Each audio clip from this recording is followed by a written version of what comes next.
This episode of the Aussie Baggers show is proudly brought to you by N1 Cornhole Gear. N1 are the leaders in cornhole bags, boards, and tournament accessories. If you want to take your game to the next level, head over to iplayaca.com.au and use the code Aussie to save yourself 10% at checkout.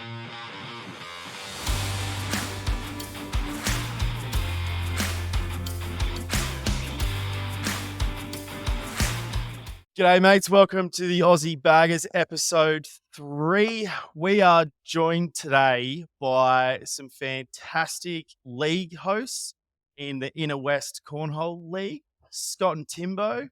They are currently visiting us from the White Bay Beer. And obviously, welcome, boys. Looks like it's a nice cold one you've got there.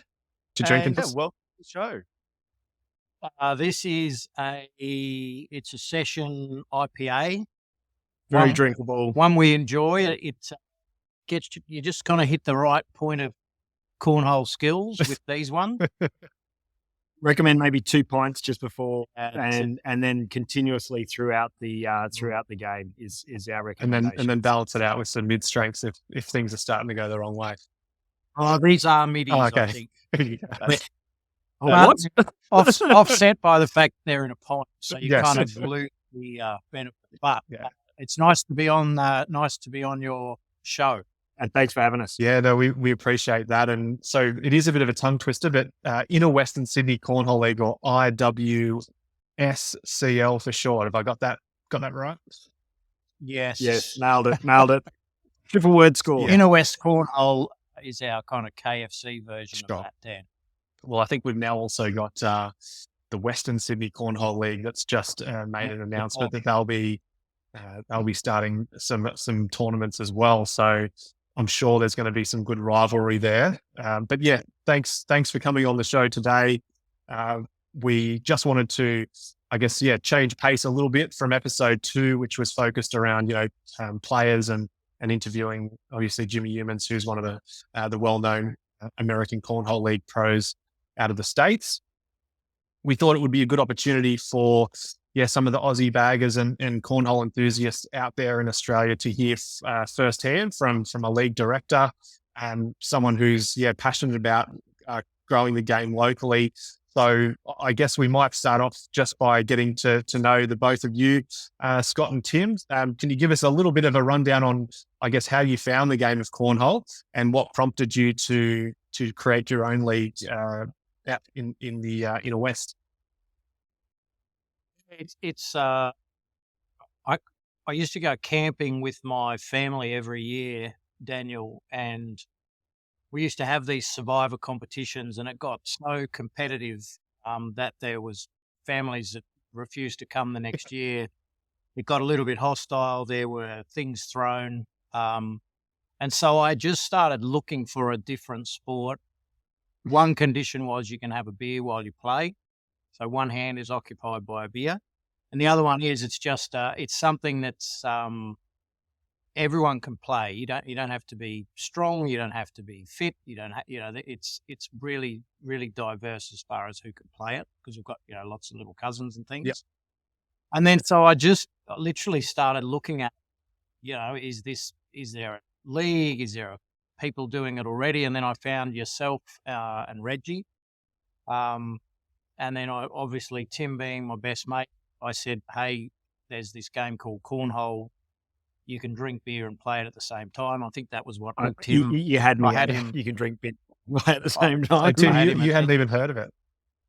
No, I'd never heard of it, never seen it, never played it. And yes, Scotty sort of introduced and said, it'd be a bit of a laugh. I used to play a lot of rugby and then a bit of OzTag and silly other sports, and found that this is a suitable replacement for all of those, for all the reasons Scotty's mentioned and more. So it's been a lot of fun. Yeah, there's definitely something to say about Aussies and being very competitive, but also loving a beer. So, from that aspect, it just ticks it all, and, no running necessary. Exactly. Yeah, there'd be no hamstrings torn playing cornhole.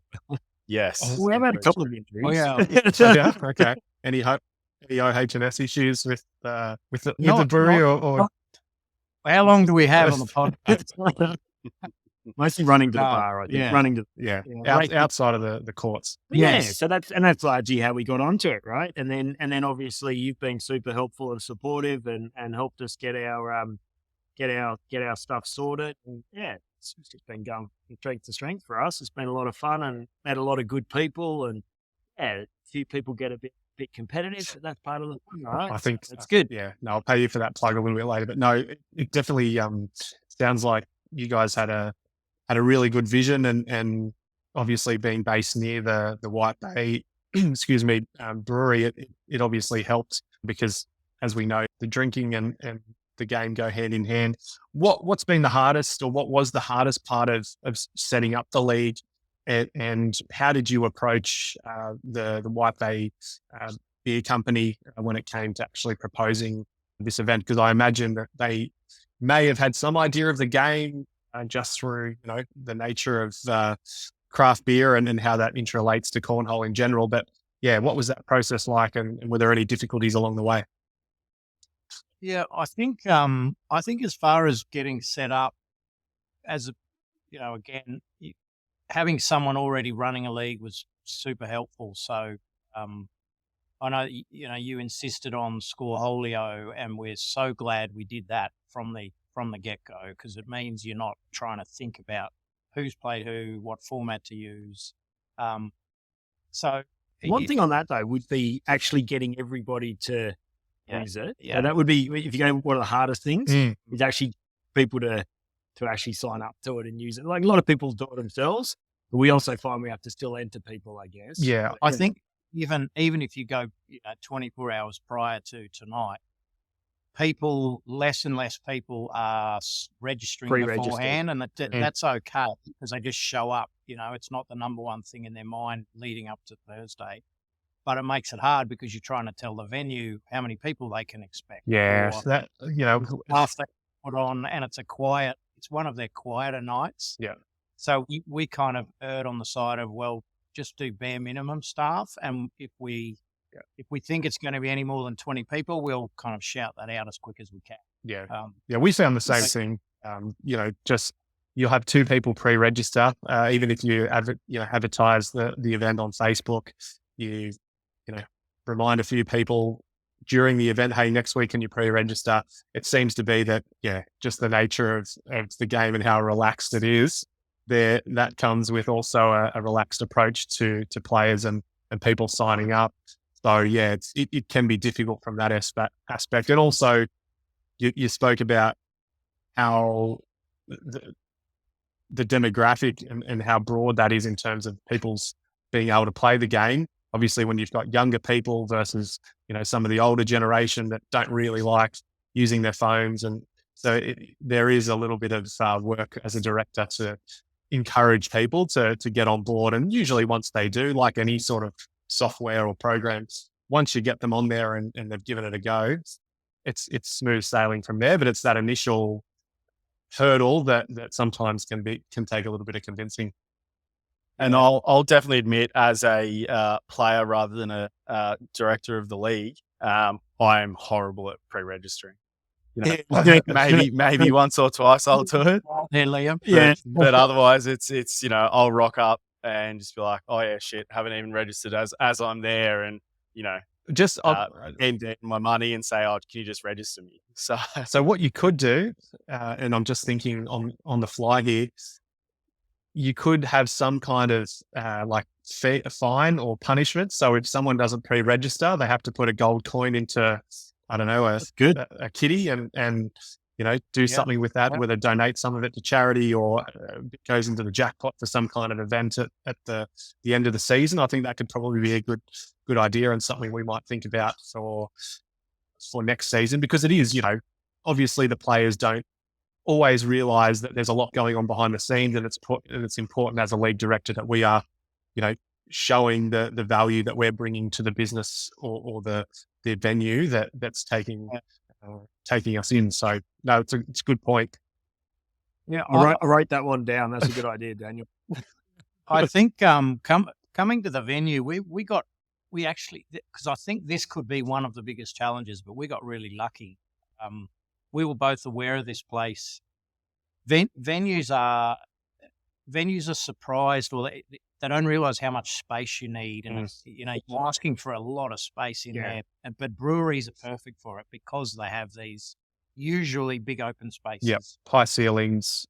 But kind of ticked that, except they have fans and this bunting that bad players hit. So we have like a bunting fine if you hit the bunting. Okay. But, anyway, call me out on the podcast, Scotty. So we just got lucky, and I just sent them an email and said, hey, and what I did before we picked our night, we said, if we ask for a Friday or a weekend, they're going to be too busy. So Thursday was the first weeknight they were open. Yep. So I kind of came in and spoke about, hey, I reckon we can bring some foot traffic. We would need this amount of space. And that, they said, look, well, you can have 1 or 2 lanes or 1 lane, I think, the first night. See how you go. And what we did, though, is got all of our friends. So there's like 5 or 6 of them. No, we had about 40 on our first people, night. So the venue was like, okay, they kind of did what they said. Right, and they've been amazing. They give us gift vouchers every 2 weeks. They give us $50 for the first and second, right? $50. So we give $25 bar voucher for first and second place. Andre, the Wollongong Tennis Club, if you're listening. Come on, mate, put your hand in your pocket. And they've been absolutely amazing. They have been. Yeah. So they'll we even offer got to help really set lucky. up. They'll give us a microphone if we want a microphone. They've been super cool. Yeah, and nice. they've been right. They're getting on a quiet night. We have a couple of people that drink champagne. They say it's blown their champagne sales through the roof. Okay. Well, they're very happy. Bit of stock turnover there, which is good. Oh, that's not Tim and I. So I guess for, people who are wanting to start a league, within Australia, what would your recommendation be? What would you say to them if they're starting the league, especially on venue choices and I guess what they can bring to the venue? You stated that their Thursday nights weren't very busy. Do you think you've definitely upped their sales of drinks or food or whatever it is on a Thursday night? How can other people, I guess, promote to get a league started somewhere else? And what should they be saying to the venue? You go, Phil. Yeah. I was going to say, I think you've nailed it. Like, at the end of the day, it's got to be a win-win, right? So as long as they're getting something in return, and I think, again, the key thing is finding a day that's a little bit quieter for them means that they're going to get a benefit out of us being here. And, another nice thing about it is we don't just bring down ourselves who are playing. Sometimes the fams will come down, or people will bring their family members, or even work colleagues or whatever. And even some people will come and won't even play, but they'll still come and have a drink and have something to eat and whatnot. So I think that the key to it is, find a good venue that suits your needs, but also then sort of, you've got to craft it so it works for them as well. And if you can find a night that's a bit quieter for them, then they get a benefit as well. Make sure you get a few people down here. I think they're probably the key things to it, aren't they? And I think I wouldn't overpromise early. I kind of said, look, I don't know how it's going to go. We have no idea how many people we'll get. And it would average, some nights, 3 people have registered and that's 10 to 7, and then 10 people show up. But we would average, I'd say, 18, 20. Oh, at least, I reckon. Each Probably time. a bit more than 20. Yeah. So we kind of started and said, look, let's see how it goes. They said, and we're very open about it, and just said, look, if it doesn't work for your venue, let us know. We'll start looking for another one. But it's, as Tim said, these guys have been amazing. And I think the other thing would be allow for one of the challenges here is if we do very little advertising, social posts, we're hosts. We don't promote it as much as we can. That's kind of a last minute thing. And we both have full-time jobs as you guys do. So it's a passion, right, that you try and find time for, but often we'll forget and kind of go, okay, there's 2 registered. Maybe we should have done it. But I think, on that though, you hit the nail on the head. It's got to be mutually beneficial as well. I think cornhole players in general, for the most part, are drinkers of beer. So I guess if you were pitching your local chess club to come in and play, perhaps the beer sales wouldn't be as high as maybe the clientele that you bring in. So that's a always going to be helpful and a good starting point. I think as well, you're probably going to attract people that might not ordinarily visit a particular venue as well. So I know for myself, I probably wouldn't have gone to the Wollongong Tennis Club as frequently as what I do now and tried some of their food and drinks had I not, been there for Cornhole. So that's probably another good aspect, I think. And there's some good points there. What's been one of the most rewarding parts? Obviously, we spoke about some of the challenges in creating a league and running a league. What's stood out in your mind? Are there any memorable moments or anything that you say, yeah, this is really, why we do it and why we want to keep doing it? I would say go back to that question around, sort of like why would you start a league? And it's just so I get to hang out with my best mate. Yeah.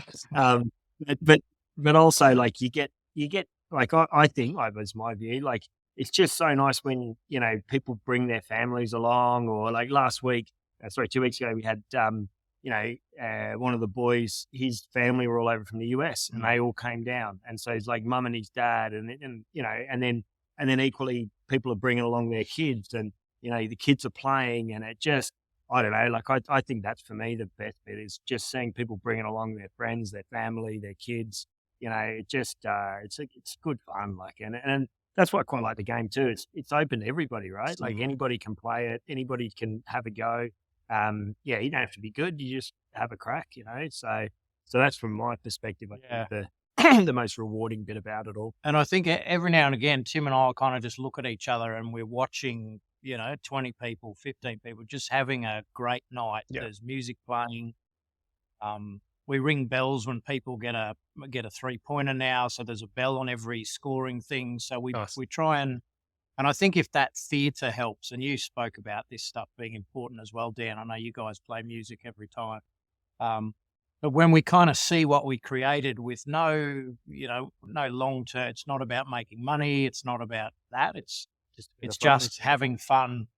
And what we're probably most proud of is that the diversity of people. If you came to one of our nights, you'd see there's a little girl called Izzy that we put a coaster kind of 2/3 of the way back so she can reach the board, and awesome.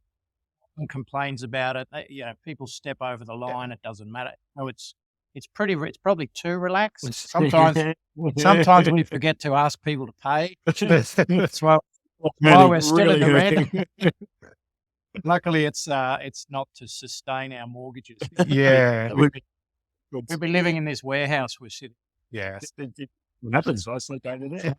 There's my one there. Yeah, look, I think it's I think it's important that, like anything you do, like it's good to get remunerated for it and get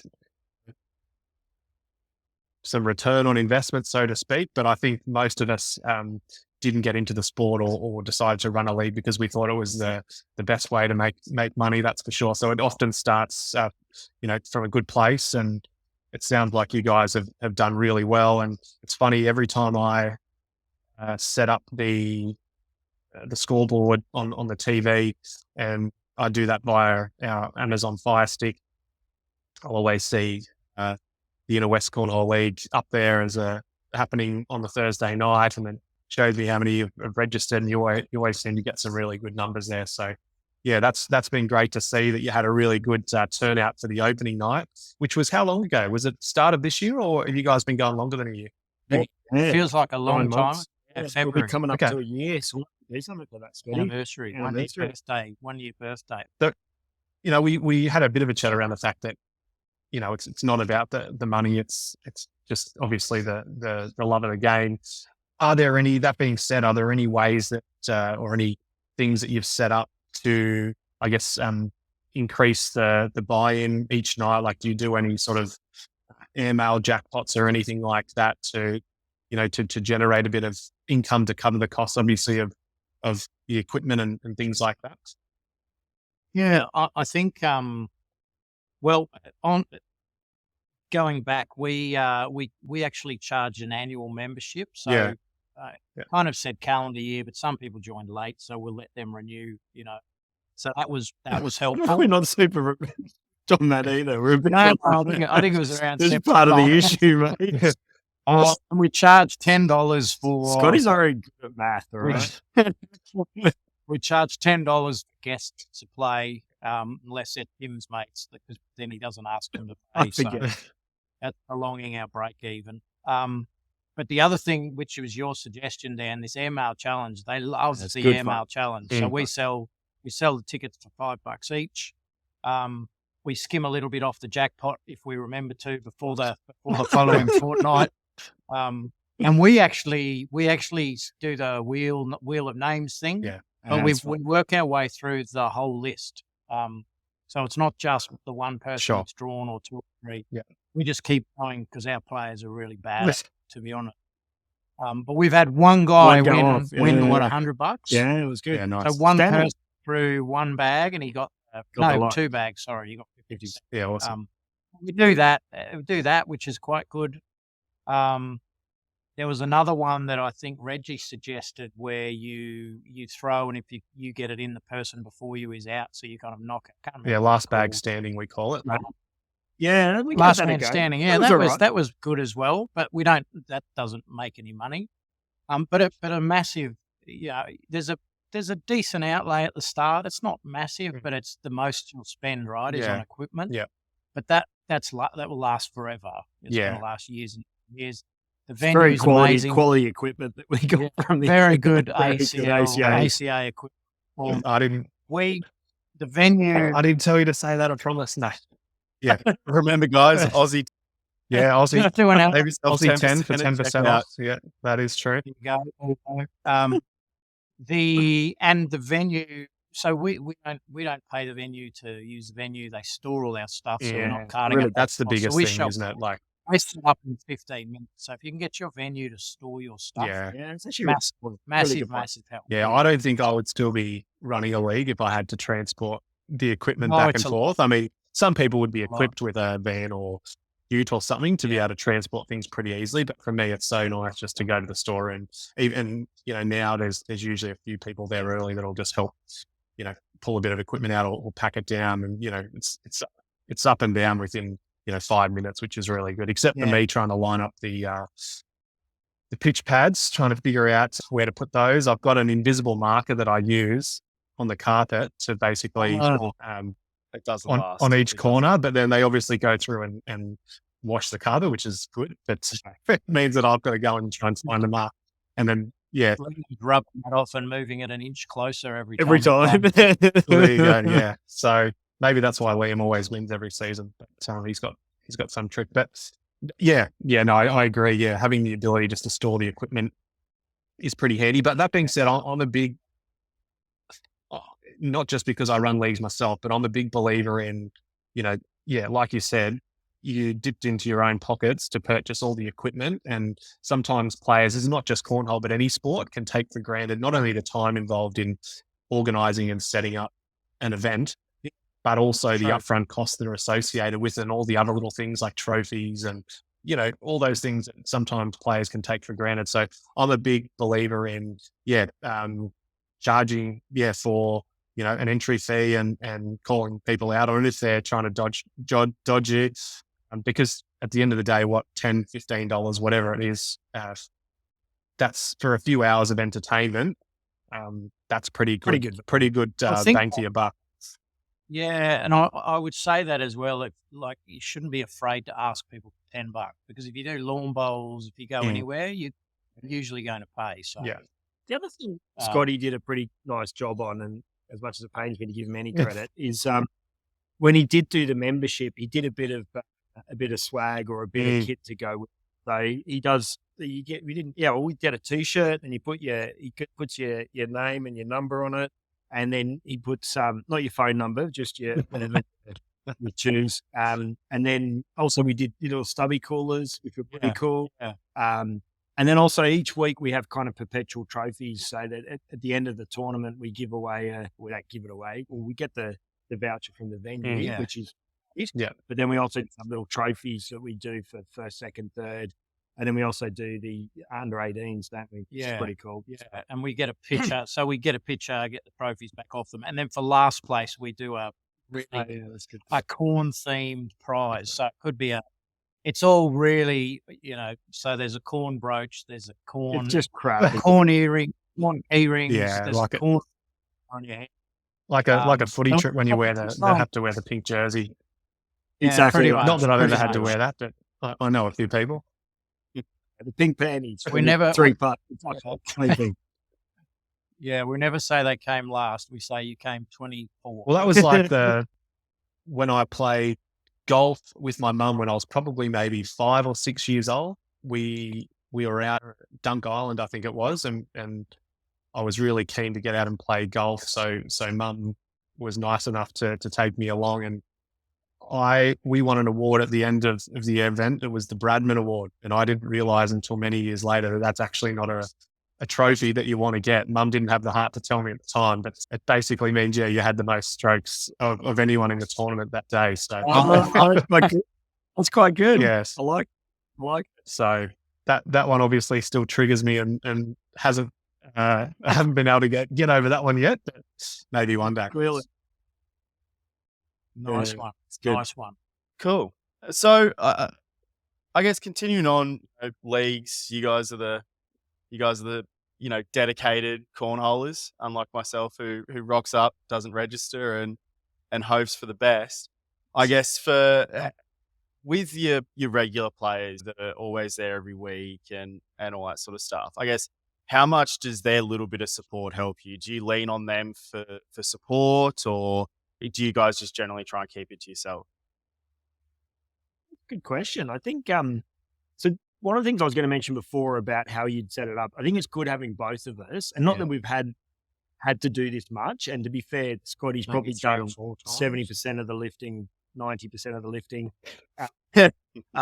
But occasionally there'll be a time where one of us won't be able to make it, and it's just good to know that the other one will be able to make sure it goes Particularly when pretty it's fortnightly, because if you Yeah. cancel a fortnight, people are waiting a month. Yeah. smoothly. Yeah. We did that once, and people were like, "Oh my god, you've ruined!" Well, you could And register then the next tell week us if we we're gonna had come. it, and then there was nobody 6 people. came, and Yeah. so Lost a bit of coming in momentum. Yes. Yeah. But I reckon that the other thing we had a bit of a chuckle about was if we look at our retention rate, we've had a lot of people come through, but I reckon we've got some regulars who are regulars, Yeah, but then there's a lot of people who will just come through for a throw with a friend, or like we said. And so there's probably something in looking at how do you increase the stickiness, once they've been once, how do you get them to come again? Well, I think just And some of them are traveling, Yeah. so they're not going to be, but and I get it, but yeah, there's probably something in that. I just don't know. what Yeah. that I know. is. I think the membership, we thought, well, if I paid, and it was only $50 for early bird deal. Yeah, early bird. Now early it's bird. $75 for a whole year, but Scotty discounts every. I've been in sales for 30 years. I can't help it. But I've lost. you got the SWOT analysis out. Lock them into the year. Lock Yeah, them in. so but Tim's right though. But to be fair, it also took us a while to learn, because I had a mate come and he did not come to play cornhole. He came to have a beer, sit down, have a meal, and talk. And he really said, I kept getting called up too often, Yep. so he didn't get. And then the venue suffers because he's not. He bought one beer instead of maybe he could have Yeah. had 3 or 4. Yep. And a pizza. So it's taken us a while to get right. The How many mixing. lanes? What score should we go to? Because people actually want to sit and And have a eat beer and and- talk and have a joke and get a drink and as make a well phone as play call some cornhole. and play. So we're kind of now more comfortable with people waiting 15, 20 minutes for the next game. Yep. And they kind of, we try and get people out. We start at 7 and they're gone 9:30, 10. But in that early days, we were still going at 10 some nights. Like, geez, we got the courts wrong or the scoring wrong. And again, or that's what we're both. lucky with the venue, right? We can scale up or down, and we Yeah. can, like you said, you can play 3 or 4 rounds, or you Yeah. can do 11, 15, 21, whatever. So And that's if you said what's one tip for new leagues, you have to use Scoreholio. Yeah. It's Yeah, doing things on the back of an envelope these days is just a nightmare, and yeah, painful. yeah. I can't even remember Liam's question, but we said a lot of words. No, so as No, it's all far good as stuff. as far as regulars supporting us, they always offer, Liam. Yeah. And there's guys that get here early and they'll get a beer paddle and they'll often say, "Do you want a hand?" I would say even when we walk in after this, there'll be someone will have set up the boards. Yeah. Probably. So it's, and Timbo's brother and partner play as well. So they'll, even if we're both away, they can host it. So no, we've got a good crew. We've had some come and go that are probably a good thing. And then like Tim said, we've had a bit of, we do have a retention challenge that we'll solve. Well, you guys, just based on your location, though, I mean, you're so close to the CBD, you're going to have people that are flying in, staying in hotels or staying with family close to the city, and they're going to want to come and play, and then they're going to fly, So you guys are a little bit different, obviously, to where we are, which is a little bit more regional. Sorry, Liam, I cut you off there. Do you have any US followers on this show? There might be a few. Liam's the one that looks at all the analytics and cries himself to sleep because we don't have thousands of viewers yet. I told him it's very early days. If you are a US viewer, please leave a comment. Let us know what we need to be touching share, base like, more. subscribe. Is that what Like, if you want to play cornhole in Australia, go to Daniel's Illawarra because they pound us when they come and play here. We've had a couple come through. The US teams come through and play because they hear about us, or Daniel says, "Hey, if you're in Sydney, go to this one." We win 0 trophies when the US guys drop. Yeah, they clean next time they're there, let me know. I'm Liam. I love a challenge. Liam's the big fish in a little pond. He's got a false sense of confidence from all his wins down here in sleepy Wollongong. But I think, send him away. Send him away. Yeah, massively up to the majors. So I guess in regards to this retention, so I know that especially Illawarra, what I've found sort of as we start going into the seasons, and season 6 will probably be starting next year sometime, I'm guessing. I guess regarding that, what I found interesting is that you'll have for 1 or 2 seasons, you will have people that will come the whole season, and then the next one they won't show up and they might not come back again after that. And that's something that I've seen, I guess, amongst my friends personally that, I've sort of dragged along. But one thing I found interesting when we were doing the airmail challenge and stuff like that, when we started off, we'd, do 1 or 2 people, and then the kitty would stay there and go through to the next week and would keep going. I sort of, from an outsider's perspective, thought, okay, that's definitely bringing people back the next week. So if they're going, nah, I'm going, like there's, $300 in that kitty, like it's been building up. It generates that sort of, bit more interest, and then maybe at the end of the season, it's worthwhile going, okay, cool. We're going to go until half of this kitty's taken away. And then for the next season, you've still got half of that kitty in there. I always thought that that's a good way. And, let's be honest, it's less about the money for people who wanting to do it, but it's just that sweetness of standing there, flicking it, being like, and that, like it doesn't, on 50 cents. There's obviously the players at every league that are going to win, and be on the podium more than others. But when it comes to those sorts of challenges like last bag standing or the airmail challenge, that's often done at the very end. So people, have to hang around for that, which is great for the venue and for the directors and for, encouragement of the other people that are still playing.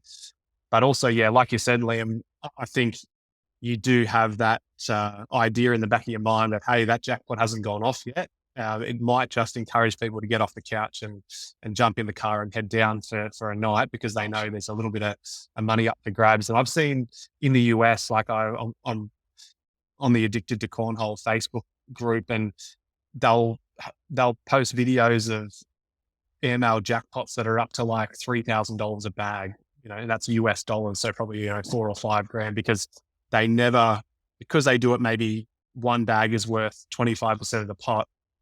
Unless one player who's selected hits all 4 airmails, which is quite rare, especially here in Australia, that pot's just going to keep growing and growing and growing. So definitely a good shout, Liam. I reckon that's a really good way to encourage people to come back, dangle that carrot. No, we might even put 2024 memberships in the kitty as well.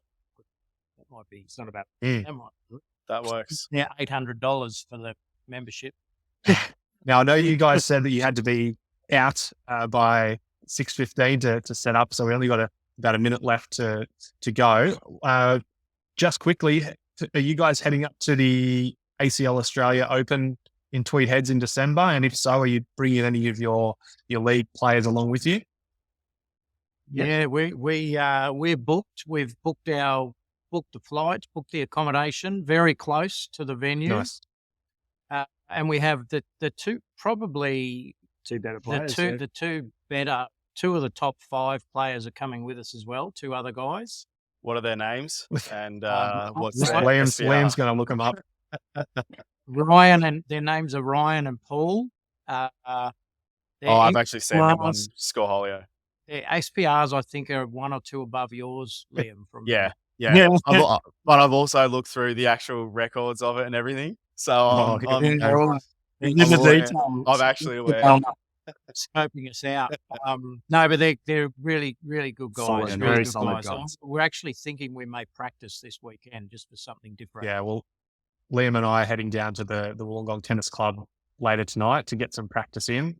I think there's a few others that are heading up to Tweed Heads as well that will be joining us for a bit of practice. So it's going to be very fun. And so often we're talking over phone or text or via Facebook and social media, but I think having all of the Aussie Cornhole fanatics all in the one spot for a few days is going to be fantastic. And yeah, definitely looking forward to that, as I'm sure you guys are as well. It'll be an absolute cracker. We'll share a beer up there. It'll be good. And definitely a White Bay Brewery beer. Yes, just to be clear. Yes. And we are always looking for sponsors here on the show. We've turned down a few pretty good offers already, Liam, haven't we? But we might have to turn the cheek for the White Bay. No, but thank you very much, guys, for coming on and for taking your time. Obviously, you guys have got a league to set up very shortly, and hope that you get plenty of numbers tonight. And yeah, look, we look forward to seeing how the Inner Western Cornhole League goes into the new year, and we'll see you guys up in Tweed Heads in a couple of weeks. Yeah, look forward to sharing a bit. It'll be good fun. Thanks for having us. Thanks for having us. No worries. We really appreciate it, guys. Have a good one. Anytime. Thanks, Cheers, guys. See you guys. This episode of the Aussie Baggers show is proudly brought to you by N1 Cornhole Gear. N1 are the leaders in cornhole bags, boards, and tournament accessories. If you want to take your game to the next level, head over to iplayaca.com.au and use the code Aussie to save yourself 10% at checkout.